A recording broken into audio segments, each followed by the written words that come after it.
परीक्षित महाराज हाथ जोड़कर कहने लगे, हे आचार्य महामुनि श्री सुखदेव जी महाराज, आप हमें महाराज उत्तानपाद का चरित्र चित्रण विस्तार से बतलाइए ना।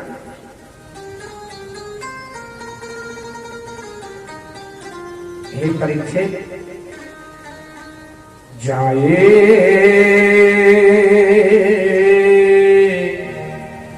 उत्तानपादस्याः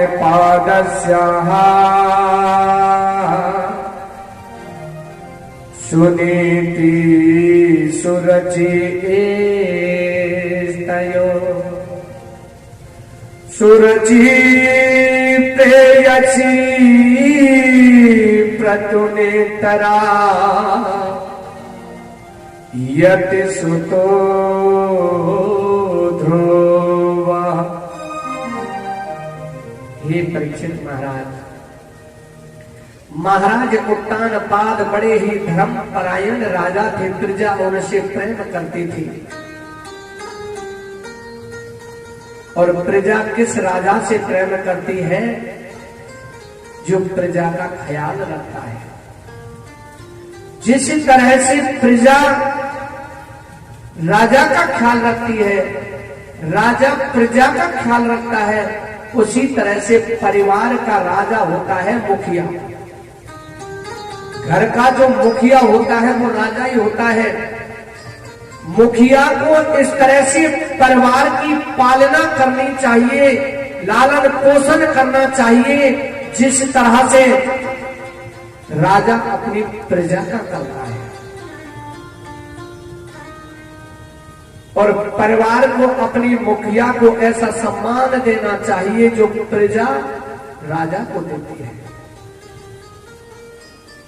अगर मुखिया से घरवाले प्रसन्न हैं और घर वालों से मुखिया प्रसन्न है तो समझ लो वो घर, उस घर में सतयुग का पासा है, वहां कोई कलह नहीं हो सकता है।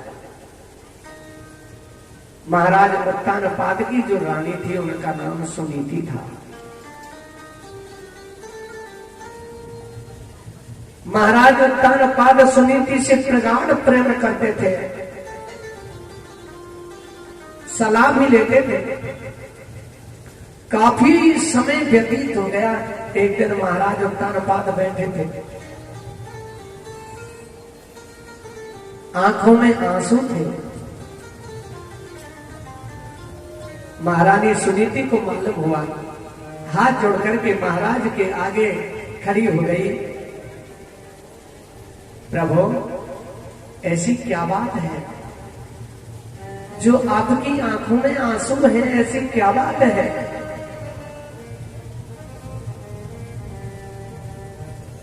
हे सुनीति,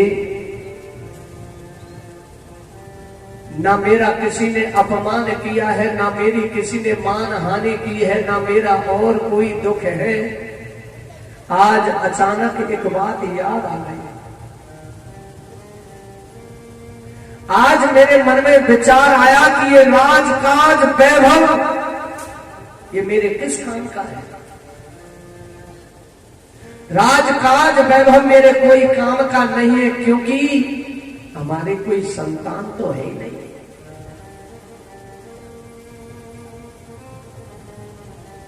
आज सुनीति रानी हाथ जोड़कर कहने लगी, प्रभु एक निवेदन करूं? हाँ बोलो। आप दूसरा विवाह कर लो ना। अब यहां सोचने वाली बात है, गहराई से सोचने वाली बात है। स्त्री कभी भी अपने पति से दूसरे विवाह की नहीं कह सकती है। कह सकती है क्या? ऐसी कोई स्त्री होगी जो अपने पति से ये कह दे कि तू दूसरा विवाह कर लो? शायद ही कोई स्त्री हो सकती है। सुनीति, अगर हम दूसरा विवाह करेंगे तो हमारा तुम्हारा प्रेम नहीं रहेगा, हमारा तुम्हारा भाव ना रहेगा। महाराज, हे प्राणनाथ, अगर हमारा तुम्हारा प्रेम ना रहे तो मुझे परवाह नहीं, भाव ना रहे तो परवाह नहीं, परंतु प्राणनाथ इसके बदले में अगर कुल का दीपक मिल जाए, हमारे वंश को चलाने वाला मिल जाए, तो मैं अपने भाव प्रेम को भी न्योछावर करती हूं।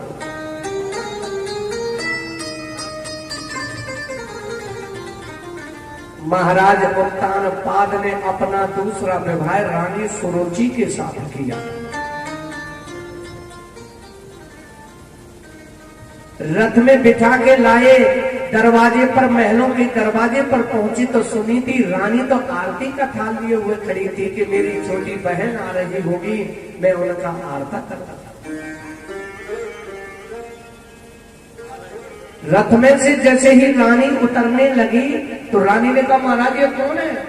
ये रानी, ये तुम्हारी बड़ी बहन है। मतलब ये मेरी रानी है सुनीति। क्या आपका विवाह हो चुका है? हाँ मेरा विवाह हो चुका है। आपका विवाह हो चुका है महाराज? हाँ मेरा विवाह हो चुका है। महाराज सुनिए, कांटो बुरो करील को, कांटो बुरो करील को और बदलौटी ताप। अरे शौक बुरी है चून की, श्रोता करो विचार। महाराज सौत तो चूनों की बुरी हुए, मैं कदापि ना रहूंगी आपके संग। पर गहराई में प्रवेश नहीं किया भक्त ने। एक रानी वो थी महाराज के मना करने पर भी उन्हें दूसरी विवाह के लिए बाध्य किया, और एक रानी वो है जो उनके साथ रहना ही नहीं चाह रही है। क्यों नहीं रहना चाह रही है? थोड़ा सा शब्दों पर गौर कीजिए। सुनीति, खंडन कर डालो शब्दों का। सुनीति यानी अच्छी नीति, अच्छी सोच, सबके बारे में सोच। कौन है ये सुनीति? जिस प्राणी के अंदर अच्छी सोच है, सबके बारे में सोच है, वही सुनीति है। सुरुचि, सुरुचि जो अपने ही बारे में सोचते रहते हैं ना कि हमारा ही सब कुछ होना चाहिए, साहब अपना ही अपना सोचते हैं, वो है सुरुचि। आज महाराज उत्तानपाद धर्म संकट पर पड़ गए। क्या करूं क्या ना करूं? मंत्रियों से कहा, मंत्रियों जाओ सुनीति को महलों से ले जाओ और जंगल में कुटिया बना के आओ।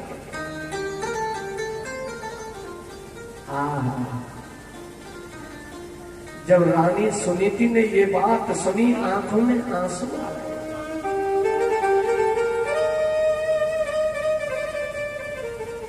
महाराज मैं वही करूंगी जो आपका आदेश होगा, पर मैं मेरे फर्ज को तो निभाती जाऊं।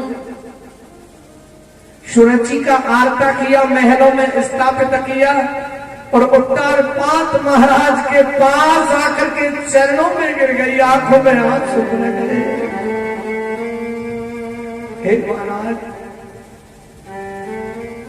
हे प्राणनाथ, संकट में सब सबका साथ छोड़ देते हैं मेरे प्राणनाथ।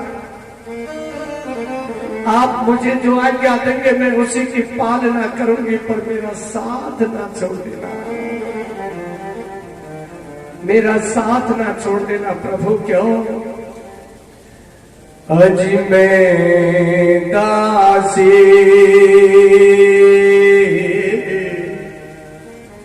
मैं दासी तेरे चरणन की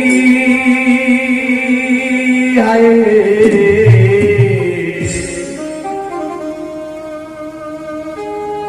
हे महाराज, मैं दासी हूं, तुम्हारे चरणों की दासी हूं, सदैव सदैव तुम्हारे चरणों में ही रहना चाहती हूं। आज आज कोई की नहीं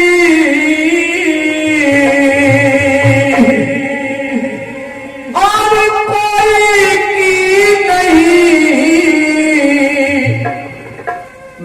अपने साजन की मैं दासी तेरे चरणन की मैं दासी।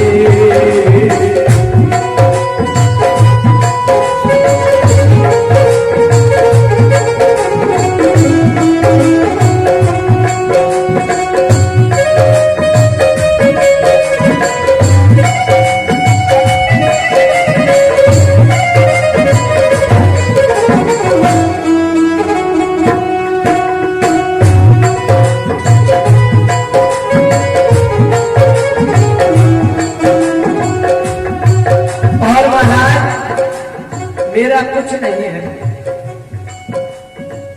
मांग भी तेरी सिंदूर भी तेरा, ये मांग भी तेरी है सिंदूर भी तुम्हारा है महाराज। हाँ मांग भी तेरी सिंदूर भी तेरा, सब कुछ तेरा कुछ नहीं मेरा।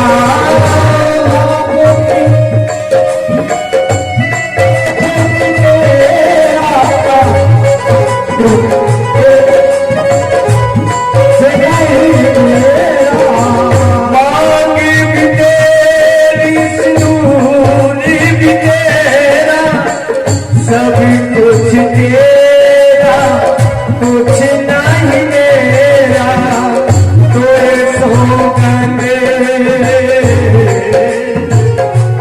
हाँ तोरे सौगंध मेरे आंसुअन की मैं दासी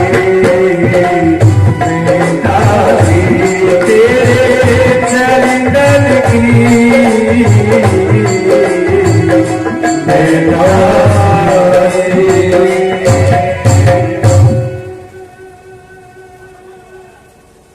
आज सुनीति ने महाराज से निवेदन किया, मंत्री चलते हैं, सुनीति रानी को ले जाकर के जंगल में कुटिया बना करके बांस दे देते हैं। समय बड़ा प्रबल होता है। आज महलों की महारानी जिनकी दासियां सेवा करती थी, महलों से निकलने का काम नहीं था, आज जंगल में एक कुटिया बना के रह रहे हैं।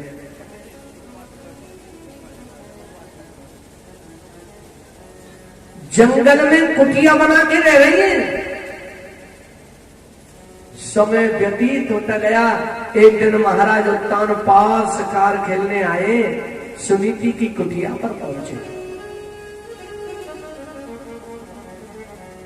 सुनीति ने नमन किया, चरण स्पर्श किए, जलपान कराया। आज महाराज उत्तानपाद की रानी सुनीति के साथ सहवास की इच्छा प्रकट हुई। सहवास किया, महलों में आए और देव योग से क्या हुआ कि रानी सुनीति गर्भवती हो गई। उधर महारानी सुरचि भी गर्भ से हो गई। समय आने पर सुरचि ने एक पुत्र को जन्म दिया जिनका नाम कुमार उत्तम था, और सुनीति ने भी एक पुत्र को जन्म दिया जिनका नाम ध्रुव जी था। बोलिए ध्रुव जी महाराज की जय।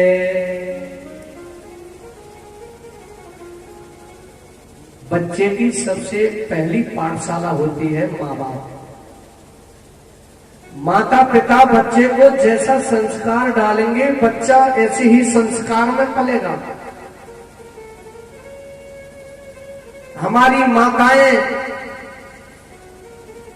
घर की लक्ष्मी होती हैं, अगर चाहे तो घर को स्वर्ग बना दे और नहीं तो नरक बना दे। सबसे बड़ी पाठशाला होती है माता पिता की। बच्चे को जैसा हम संस्कार डालेंगे वैसे ही तो होंगे साहब। पर संस्कारों में बड़ा अंतर आ गया। कैसे अंतर आ गया? पहले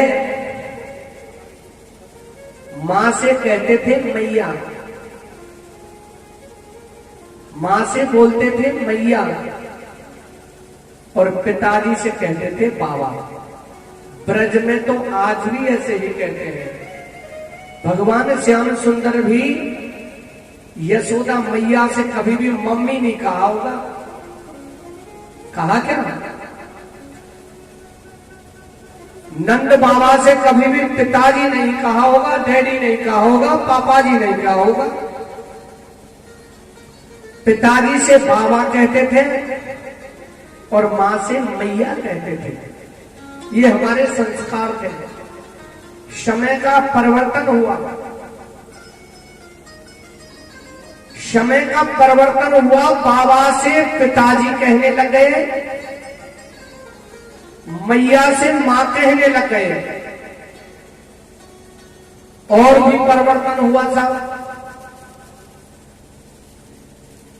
पिताजी से पापा जी कहने लग गए और मां से मम्मी कहने लग गए। कहते हैं कि नहीं कहते हैं? फिर और परिवर्तन हुआ। पापा जी से डैडी कहने लग गए और माता जी से मम्मी जी कहने लग गए। थोड़ा और भी परिवर्तन हुआ। डैडी से डैड कहने लग गए और मम्मी से मोम कहने लग गए। और पिताजी बड़े खुश है रे, हमारा छोरा अंग्रेजी बोले मिले। वो साहब अंग्रेजी स्कूल में पढ़ने जाए, अब तो अंग्रेजी बोले। पर यो नहीं पता है कि छोरा बोलकारो है।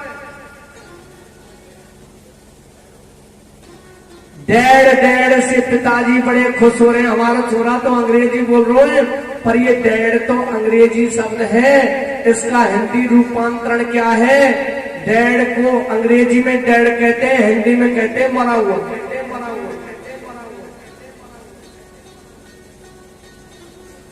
बच्चा जीते जी बाप को मरा हुआ घोषित कर रहा है और बाप खुश हो रहा है, मेरा छोरा अंग्रेजी बोल रहा है। ये परिवर्तन है या नहीं है? है ना? ये परिवर्तन हमारी संस्कृति में, हमारे संस्कारों में परिवर्तन है। क्यों है?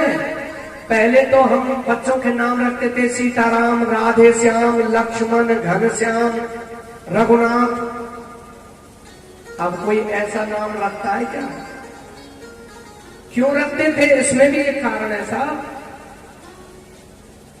अंतिम जब समय आता है तो अपने बेटा का नाम, जैसे सीताराम है, सीताराम सीताराम सीताराम सीताराम। अरे ज्यादा नहीं तो बेटे के बहाने से ही अंतिम समय में भगवान का नाम तो ले रहा है। आजकल कोई सीताराम और घनश्याम नाम ना रख रो साहब। आजकल तो अलग ही डिक्शनरी चली है नामन की। चिंटू, पिंटू, रिंकू, सौरभ, डॉली, इन नामों से उद्धार हो सकता है क्या? बच्चे की पहली पाठशाला होती है माँ बाप। माताजी अपने बच्चे में संस्कार डाल रही हैं, सत्संग कर रही हैं। तो एक दिन बालक ध्रुव अपनी मां से कहने लगा, मां हमारे पिताजी कौन है? बेटा तुम्हारे पिताजी महाराज उत्तानपाद हैं। हमारे पिता उत्तानपाद हैं और मां हम यहां रह रहे हैं। क्या बात है मां? कोई बात नहीं है बेटा, समय का अंतर है। मां आज मैं मेरे पिता से मिलने जाऊंगा। वो छोटा सा बालक ध्रुव पिताजी महाराज उत्तानपाद से मिलने जा रहे हैं। अब जैसे ही राजमहल में पहुंचे, सभा में पहुंचे, हाथ जोड़कर नमन किया, तो अपने अंश को कौन नहीं पहचानता है साहब। महाराज उत्तानपाद की एक ही इच्छा हुई, उस बालक को अपनी गोद में बिठाने की, और ध्रुव जी की भी इच्छा हुई पिताजी की गोद में बैठने की। अब जैसे ही गोद में बैठे, महारानी सुरुचि को मालूम हुआ, हाथ पकड़ के धड़ाम से नीचे डाल दिया, नीचे डाल दिया, नीचे डाल दिया। ए बालक, इस स्थान पर बैठना चाहता है? अरे इस स्थान पर तो तुम तभी बैठ सकते हो, पहले मेरी कोख से जन्म लो, उसके बाद में इस स्थान पर बैठ सकते हैं। आज ध्रुव जी धीरे धीरे अपनी मैया के पास आ गए, आंखों में आंसू भरे हुए हैं, और मैया से कहने लगे, मां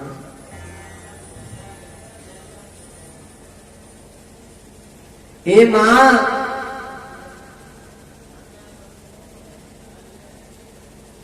अरे ये तुम बतलावे,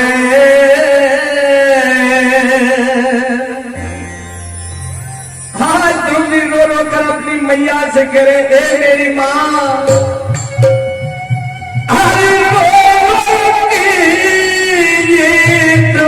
बतलावे, और मेरे दिल को बने नाए धीर, क्यों अजी गोद से गोद से फेंक गिरायो, मेरी बदल गई मैं तकदीर गोद से फेंक गिरायो, मेरी बदल गई मैं तकदीर, बतलावे मेरे दिल को बने नदीर गोद से फेंक गिरायो, मेरी बदल गई तकदीर से फेंक गिरायो, मेरी बदल गई तकदीर।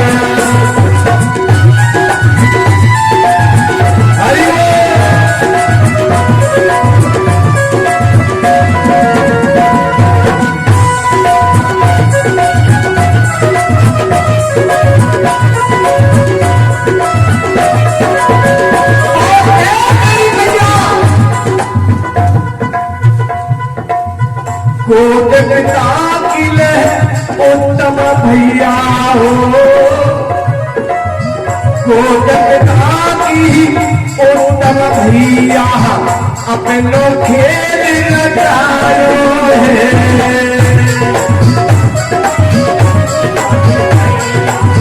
अपनों खेल रचायो है, देखे भात पूरे, देखे भात पूरे, मैया मेरी मेरो मन ललचायो है, देख भात तू मैया मेरी मेरो मन ललचायो है।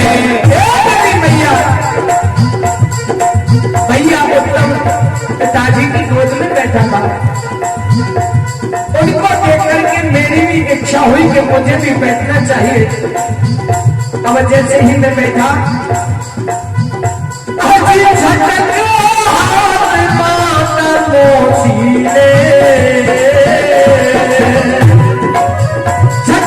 हाथ मातलो सीने, मेरे उठे जिगर में तीर गोद से फेंक गिरायो, मेरी बदल गई तकदीर गोद से फेंक गिरायो, मेरी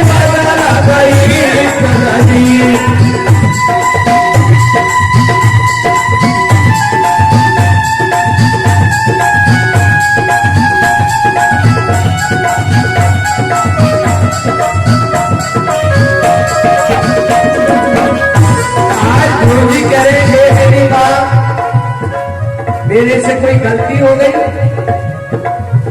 क्या मैं पिता से मिलने गया तो मैंने गलती की? ए मेरी माँ, क्या महाराज उत्तानपाद मेरे पिता नहीं है?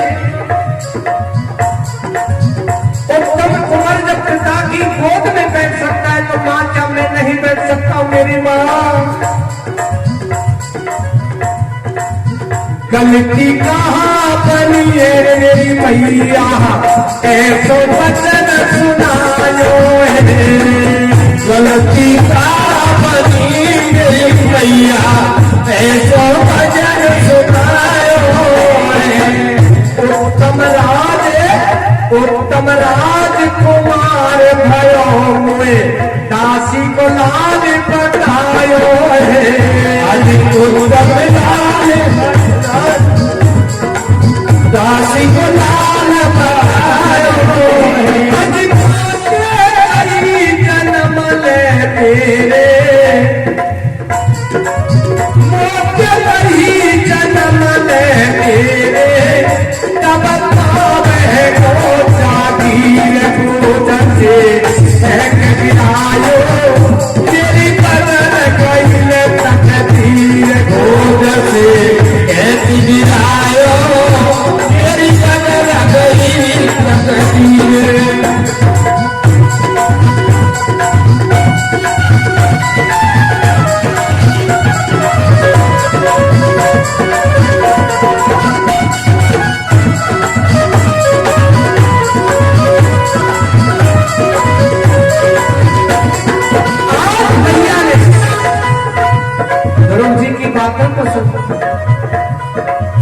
जैसे ही ध्रुव जी की आंखों में आंसू है, ऐसे ही मैया की आंखों में आंसू है।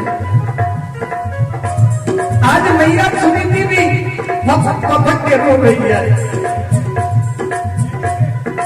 सुन सुन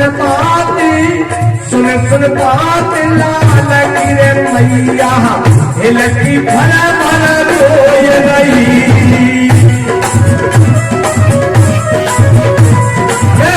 हिलकी भर भर रोय रही। ये मेरे गिरधरे,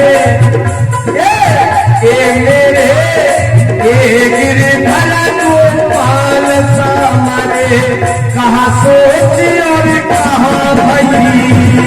ये गिरधर गोपाल सामने, कहाँ सोच और कहाँ भई। तेरा मौसी ने अपमान किया है, तेरा मौसी ने तेरा अपमान किया है। अपमान का बदला सम्मान से लेना चाहिए। अगर किसी ने आपसे अपशब्द कहे और आपने बदल कर अपशब्द कह दिए तो आप में उसमें फर्क क्या रहेगा? तेरा अपमान किया है बेटा, अपमान का बदला सम्मान से ले। और तुझे करना क्या है? अरे शरण प्रभु की जा मेरे बेटा,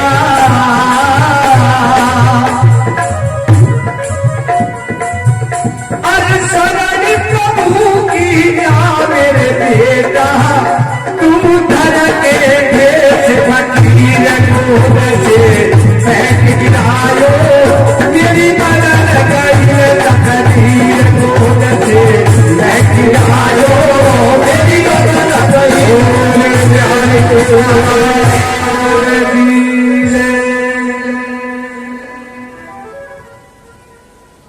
बेटा,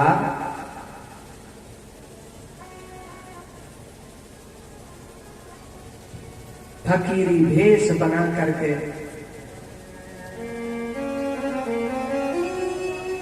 ये मेरा आदेश है मेरे लाल, मेरे आदेश की लाज रखना, मेरे दूध की लाज रखना मेरे लाल।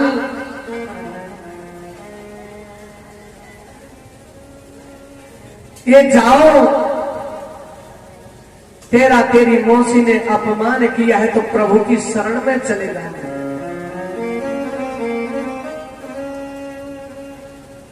और जब तक वापस ना आना मेरे बेटा, तब प्रभु के दर्शन ना हो जाए आना। ऐसी कोई माँ हो सकती है क्या?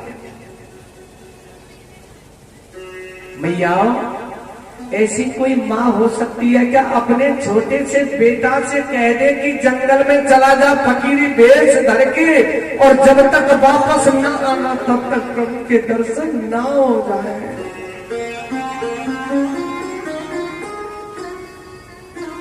पर सुनीति माँ ही नहीं थी, माँ तो थी, पर माँ के साथ साथ में ध्रुव जी की गुरु भी थी। और गुरु का यही फर्ज होता है अपने शिष्य का मार्गदर्शन करना, अच्छे से अच्छा मार्ग बतलाना। आज ध्रुव जी ने माता जी के चरण स्पर्श किए तो माता जी ने ध्रुव जी को सीने से लगा दिया, अपनी छाती से चिपका लिया, परमात्मा से निवेदन किया, हे परमात्मा मेरे हृदय को पत्थर बना दो, एक भी आंसू ना आ जाए। अगर ध्रुव ने मेरी आंखों में आंसू देख लिए तो ये कदापि नहीं जाएगा रे।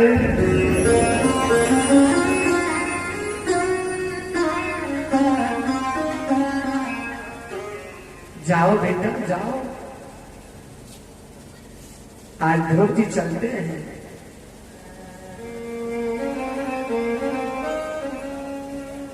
जब ध्रुव जी चलते हैं, जंगल में बैठ जाते हैं, देव ऋषि नारद को मालूम हुआ और नारायण नारायण नारायण करते हुए आते हैं।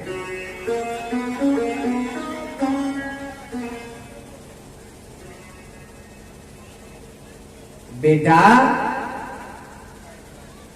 ध्रुव जी ने आंखें खोली, बाबा प्रणाम। हाँ भैया प्रणाम, कौन हो तुम, क्या कर रहे हो यहाँ? बाबा हमारा नाम ध्रुव है, हमारी मैया का नाम सुनीति है। तो यहाँ क्या कर रहे हो? हम भजन करने आए हैं, भक्ति करने आए हैं, प्रभु को मनाने आए हैं। हम वापस जब तक नहीं जाएंगे जब तक भगवान के दर्शन न है जाएंगे। पागल हो रहे? अरे इस जंगल में बड़े बड़े जानवर घूमते हैं, खा जाएंगे, मालूम भी नहीं पड़ेगा कि ध्रुव कहां गया। बाबा हम घर वापस तो तभी जाएंगे जब परमात्मा के दर्शन हो। आज देव ऋषि नारद ने ध्रुव जी की दृढ़ता को देखा, परीक्षण किया और उनसे कहा, बेटा आप यहां तप ना करें, मथुरा जाओ। और मथुरा में जहां जमुना जी है ना, जमुना जी के तट पर एक मधवन नाम का स्थान है, और उस मधवन में तप करो। और एक ही महामंत्र दिया, ओम नमो भगवते वासुदेवा। ध्रुव जी मथुरा पहुंचते हैं, जमुना तट पर पहुंचते हैं, जमुना जी में स्नान करके मधवन में अपने तप के लिए बैठ जाते हैं। जिस स्थान पर ध्रुव जी ने तप किया था, आप में से मधवन तो गए होंगे, सब मधवन तो देखा होगा।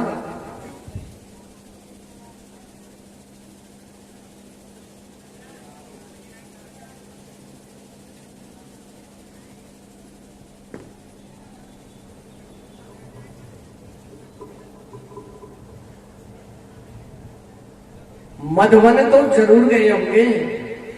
और मधवन में जिस स्थान पर ध्रुव जी ने तप किया था, वो स्थान आज भी ध्रुव टीले के नाम से जाना जाता है, आज भी है, जहां ध्रुव जी ने तप किया था। अब तो ध्रुव जी आंखें बंद करके बैठ गए, भगवान की भक्ति में लीन हो गए और एक ही मंत्र का उच्चारण किया, ओम नमो भगवते वासुदेवा।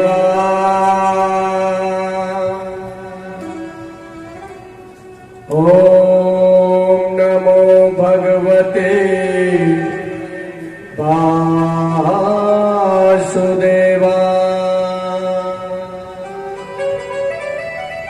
ओम नमो भगवते वासुदेवा। वासुदेवाय, ओम नमो भगवते वासुदेवाय। एक महीना निकल गया पर भगवान प्रसन्न नहीं हुए। दूसरे महीने में ध्रुव जी ने अन्न खाना छोड़ दिया, केवल जल का आहार किया, ओम नमो भगवते वासुदेवाय का स्मरण किया, परंतु भगवान प्रसन्न नहीं। तीसरे महीने में जल को भी छोड़ दिया, 9 दिन के अंतराल में थोड़ा सा जलपान करते और ओम नमो भगवते वासुदेवाय का जाप करते, पर भगवान प्रसन्न नहीं हुए। चौथे महीने में अन्न को भी त्याग दिया, जल को भी त्याग दिया, घास फूस के पत्तों को भी त्याग दिया, खाली वायु का पान किया, ओम नमो भगवते वासुदेवाय का जाप किया, भगवान फिर भी प्रसन्न न हुए। 5वां महीना प्रारंभ हुआ, वायु को भी त्याग दिया, अब जितनी भी वायु थी सारी वायु का अपने अंदर पान कर लिया। ब्रह्मांड में जितने भी जीव थे नारायण की स्तुति कर रहे हैं, सभी देवता उथल पुथल हो गए, हवाई नहीं है सांस लेने के लिए। ये नारायण में क्या है? ए भैया मेरा एक छोटा सा भक्त है, वो मेरी भक्ति कर रहा है। अरे प्रभु जाओ ना, दर्शन देने के लिए जाइए ना।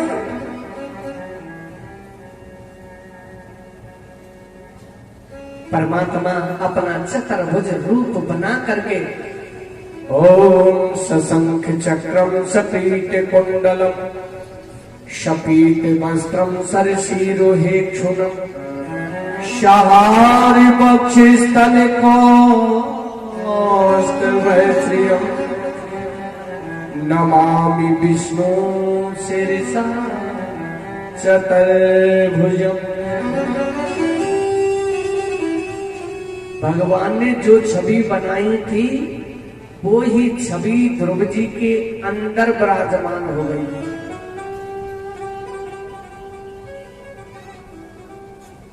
बेटा ध्रुव आंखें खोलो, ए बेटा ध्रुव आंखें खोलो, हम तुम्हारे सामने खड़े हैं। अब तो ध्रुव जी आंखें ही नहीं खोल रहे हैं। क्यों नहीं खोल रहे हैं? मन तो अंदर लगा हुआ है, अंदर हृदय के अंदर भगवान की छवि को देखने का मन लगा हुआ है। परमात्मा ने अंदर की छवि को अदृश्य किया, ध्रुव जी की आंखें खुली, चतुर्भुज भगवान सामने खड़े हैं, शंख चक्र गदा पद्म हाथ में लिए हुए मेरे त्रिलोकी नाथ खड़े हैं।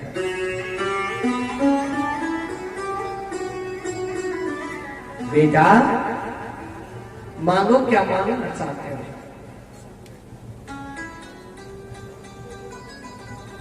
ध्रुव जी भगवान की तरफ देखते ही रह गए, चरणों में सर नवा लिया। मांगो बेटा। आंखों से आंसू बह गए, उस छोटे से बालक की आंखों से आंसू बह गए। हे दीनानाथ, जब मांगने की इच्छा थी तो कोई देने वाला नहीं था, और अब जब मांगने की इच्छा नहीं है तो साक्षात दीनानाथ मुझे देने के लिए आ गए। आप बड़े निर्दयी हो भगवान, बड़े निर्दयी हो।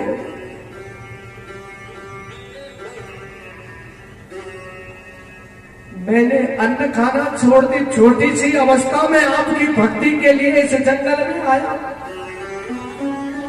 अरे मैंने अन्न खाना छोड़ दिया, आप मुझे दर्शन देने फिर भी नहीं आए। मैंने जल पीना छोड़ दिया, आप मुझे दर्शन देने नहीं आए।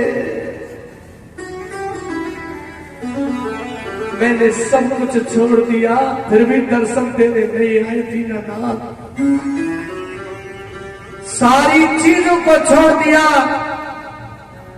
और मैंने मेरी अंदर की लगन को नहीं छोड़ा दीनानाथ, आत्मा की तेर को तुमसे ही लगा लिया।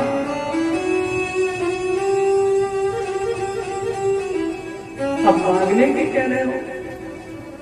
हे प्रभु मुझे देना चाहते हैं तो यही देना। कलयुग में ऐसी परीक्षा किसी भी भक्त की ना लेना। कलयुग में ऐसी परीक्षा किसी भी भक्त की ना लेना, नहीं तो प्रत्येक भक्त का भगवान से विश्वास उड़ जाएगा। अरे मुझे देना ही चाहते हैं तो यही दीजिए कि मेरी आंखें देखें तो सदैव तुम्हें देखें, मेरी जिह्वा पर नाम आए तो सदैव तुम्हारा ही नाम आए।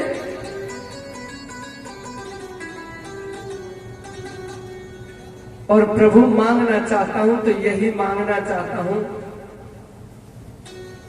जो मेरी मौसी ने मेरा अपमान किया है ना, वो भूल जाए कि मैंने कभी ध्रुव का भी अपमान किया था। दीनानाथ, अगर वो मेरा अपमान नहीं करती तो तुम्हारे दर्शन कैसे पाता। और कुछ नहीं चाहता हूं प्रभु। भगवान ने कहा, हे ध्रुव, हमारा तुम्हें आशीर्वाद है, वरदान है, 36,000 वर्ष तक अखंड अजय होकर के राज्य करोगे। और अंत में जिस स्थान पर सप्त ऋषि जिसकी परिक्रमा करते हैं, प्रदक्षिणा करते हैं, वो अटल ध्रुवलोक तुम्हें देते हैं। भगवान अंतर ध्यान हो गए। जब सबने सुना कि ध्रुव जी की भक्ति सफल हो गई, आज ध्रुव जी को लेकर के आए, सभी बड़े प्रसन्न हुए और 36,000 अखंड राज्य करके अपनी मां को साथ लेकर के वैकुंठ धाम में चले गए, अखंड ध्रुवलोक में चले गए। बोलिए बिहारी जी महाराज की जय। इस प्रसंग से क्या शिक्षा मिलती है? प्राणी को सदैव परमात्मा पर विश्वास करना चाहिए। कैसा भी संकट आ जाए, कैसी भी मुसीबत आ जाए, परमात्मा को नहीं भूलना चाहिए। संकट में तो सभी याद करते हैं, पर सुख में भी भगवान को याद करना चाहिए। तुलसी या संसार में सबसे हिल मिल धाए, अरे ना जाने का भेष में नारायण आ जाए।